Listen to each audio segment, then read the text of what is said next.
नमस्कार। हमारे जीवन में कुछ तो मूल्य ऐसे हों जो परिस्थिति का मोहताज ना हो। अर्थात जब परिस्थिति विपरीत आ जाए तब भी हम अपने उस मूल्यों पर कायम रहें। ऐसा कुछ मूल्य है क्या हमारे पास? तो आज का जो रामायण का ये चैप्टर है, आप कह लीजिए राम जी के उस मूल्यों पर आधारित है। राम जी को परिवार के तरफ से कितना अधिक दबाव था, इसको आप समझने का प्रयत्न करिए। क्या होता है कि यह हमारी कहानी में कि अभी भरत आए हुए हैं चित्रकूट राम जी से मिलने के लिए, और वह राम जी को बताते हैं कि जब वह देश से वापस आए, अर्थात अपनी ननिहाल से, तो क्या सब हुआ। और तब राम जी को पता चलता है कि उनके पिता स्वर्गवासी हो गए। अब यह सुनकर उन्हें वो मूर्छित हो जाते हैं, बहुत करुणा क्रंदन होता है। फिर जो माया का जाल होता है उसे तो भगवान भी अछूते नहीं रहते, वह पिंडदान करते हैं, जलांजलि देते हैं पिता के लिए। तो ये सब कर्म करने के बाद जब सब बैठे होते हैं अगले दिन सुबह, तब ये प्रश्न होता है कि अब आगे क्या किया जाए। इससे पहले भी भरत जी ने उनसे एक बार आग्रह किया था। जब उन्होंने पिता के मृत्यु का समाचार सुनाया था तो आग्रह किया था कि भैया, यह आप बड़े भाई हैं, तो जैसा हमारे कुल में होता आया है वैसा ही करें, आप अपनी राजगद्दी ले लीजिए और मैं इसीलिए आपके पास आया हूँ। तब राम जी ये कहते हैं कि नहीं, मैंने पिता को जो वचन दे दिया वो दे दिया। उसके बाद पिता के मृत्यु की बात जो होती है तो ये सब होता है।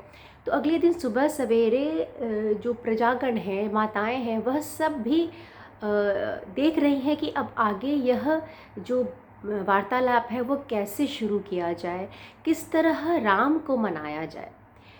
तो भरत जी कहते हैं कि भैया, मैं चाहता हूँ कि आप अयोध्या अपने राज्य में वापस चले जाएं और जो पिता चाहते थे राजा का पद आप संभालें। और वह उपमा देते हैं कि जैसे कि कोई व्यक्ति एक वृक्ष लगाता है तो वह उस उम्मीद से उसे सींचता है, पालता है, पोसता है कि एक दिन बड़ा होकर यह फल देगा।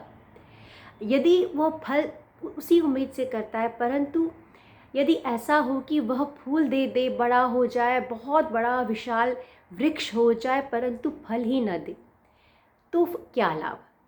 यह उपमा देते हैं और यह कहना चाहते हैं कि महाराज दशरथ ने, हमारे पिता ने, आपको उसी वृक्ष की भांति बड़ा किया था कि ताकि आप अयोध्या के समस्त नगरवासियों को, पूरे साम्राज्य को उसी तरह छत्र छाया दें।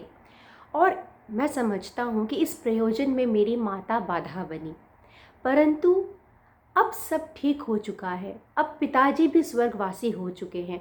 और यदि आपको लगता है कि पिताजी ने वचन दिया था तो ठीक है, पिताजी ने, आप यह कह रहे हैं कि पिताजी ने आपको वनवास दिया, अब मुझे राजपद दिया, तो ठीक है। भरत जी कहते हैं कि अब तो पिता की मृत्यु हो चुकी है और यदि उन्होंने मुझे यह राजा का पद दिया भी तो ठीक है, मैंने उसे स्वीकार किया और अब मैं स्वीकार करके इसे आपको समर्पित करना चाहता हूँ, क्योंकि यह जो इतना बड़ा अयोध्या का राज है वह आपके सिवा कोई और उस ढंग से नहीं चला सकता। और वह कहते हैं भरत कि भैया, मैं इसके योग्य भी नहीं हूँ। और यहाँ देखिए राम जी पर कितना दबाव था। राम जी पर यह दबाव था कि वह भरत को देख रहे हैं कि उसका जो शरीर है वो कितना दुबला पतला शक्तिहीन हो चुका है, यहाँ तक कि राम जी उसे ठीक से पहचान भी नहीं पाए एक बार को, कि वह इतना अधिक बदल चुके थे भरत जी, वियोग में, दुख में, कष्ट में।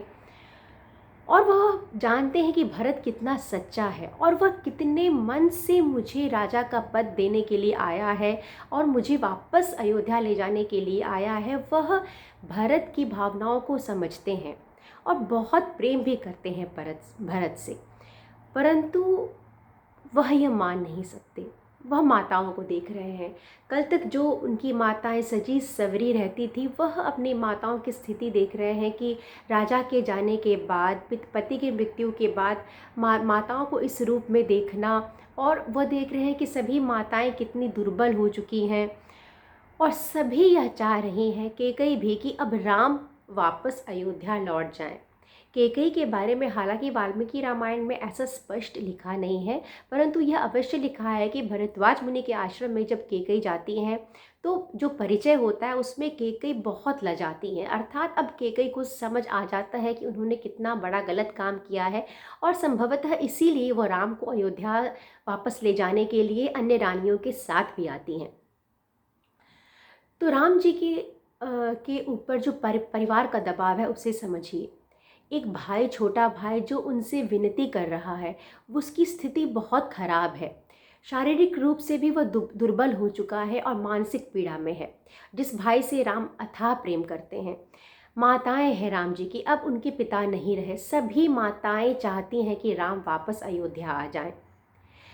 इसके अलावा जितने भी प्रजागण हैं वह सब चाहते हैं कि राम वापस अयोध्या लौट जाएं। अब राम को अपना निर्णय स्वयं लेना है। तो यह निर्णय राम के लिए आसान था, परंतु ऐसा नहीं था कि उनके ऊपर परिवार का इतना ज़्यादा दबाव था। अब हमारे जीवन में कभी कुछ होता है तो हम बहुत जल्दी ये कह के हार मान जाते हैं कि परिस्थिति ऐसी हो गई, परंतु कुछ मूल्य होते हैं जीवन में ज़रूर होने चाहिए जो परिस्थिति का मोहताज ना हो। अब राम जी भरत की खातिर राजपद छोड़ के उन्हें छोड़ दिया, उन्हें कोई कष्ट नहीं हुआ, परंतु उसी भरत की खातिर अब वह राजा का पद लेने को तैयार नहीं है। यह क्यों? क्योंकि अब बीच में एक वचन आ गया, वचन की गरिमा आ गई, वह वचन जो उन्होंने अपने पिता को दिया था। अब राम जी के अनुसार भले ही उनके पिता इस पृथ्वी पर हो ना हो, जो वचन उन्होंने दिया था, जो मूल्य उन्होंने यह अपने लिए तय किया था, निर्णय किया था कि वह वनवास जाएंगे, तो अब उस मूल्य से वह पीछे नहीं हटना चाहते। परंतु राम जी के लिए क्या यह अपने परिवार को समझाना आसान था? जिस मनोस्थिति में उनका छोटा भाई भरत था, उसको क्या कह के वह वापस अयोध्या लौट आए? उस भरत को वह कैसे समझाएं? लक्ष्मण है, शत्रुघ्न है, वो तो पहले से ही इस पक्ष में थे कि जो भी हुआ राम के साथ वह गलत हुआ और राम को अपना पद लेना चाहिए था। अब देखिए, इतने दिनों के बाद लक्ष्मण उनके साथ है, परंतु फिर भी जब वो भरत की सेना को देखते हैं तो उनके मन में तो यही आता है कि भरत हमें मारना चाहता है। तो अभी भी और वो कहते हैं कि लक्ष्मण के अनुसार जो राम ने किया वह उनका जो सोचने का ढंग था लक्ष्मण का, शत्रुघ्न का, वो अलग था। तो यहाँ राम जी के साथ कौन है? उनके भाई लक्ष्मण का अलग अलग सोच, शत्रुघ्न का अलग सोच, भरत की स्थिति तो जानते ही वह कितनी दयनीय है। कैकेयी लज्जित है, पूरी माताएं चाह रही हैं कि कैसे वह लौटें।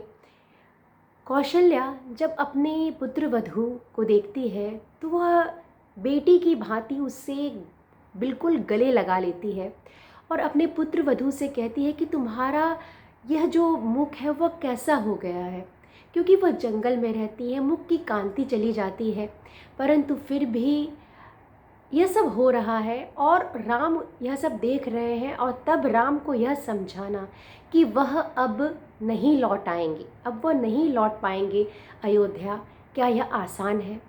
बिल्कुल आसान नहीं है। राम के लिए भी ये बहुत मुश्किल है कि कैसे समझाया जाए।